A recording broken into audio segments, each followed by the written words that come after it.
சூதில் தர்மன் பாஞ்சாலியை வைத்து தோத்த பிறகு பாஞ்சாலி பேசும் காட்சி.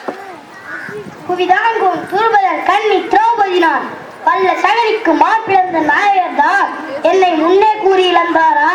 நம்மையே முன்னமிழந்து முடிந்து என்னை தோற்றாரா?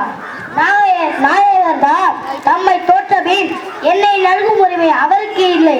புலை தாயத்திலே விளைவட்ட பின் என்ன சாத்திரத்தால் என்னை தோற்றிட்டார்?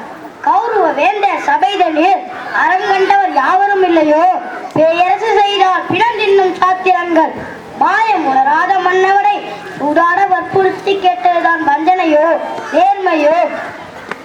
இதுவோ கணவரே, அம்மி மிதித்தே அருந்ததியை காட்டி என்னை வேத சுடர்த்தி முன் வேண்டி மனம் செய்து பாதகமும் இன்னால் பரிசெய்தல் காண்பீரோ? என் செய்வேன் கண்ணா, அபயம் அபயம் உனக்கபயம்.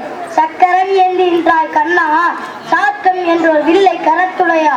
துக்கங்கள் அழித்திடுவாய் கண்ணா, என் கண்ணீரை துடைத்திடுவாய். ஓம் தேவி பராசக்தி ஆணையுரைத்தேன் பாவி குற்றாளன் சென்னி அந்த பாத்துரியோதன ஆக்கையத்த மேவி இரண்டும் கலந்து குழல் மீதியில் பூசி நரனை குளித்தே சீவி குழல் முடிப்பேன் நான். இசையும் முன்னே முடியேன்.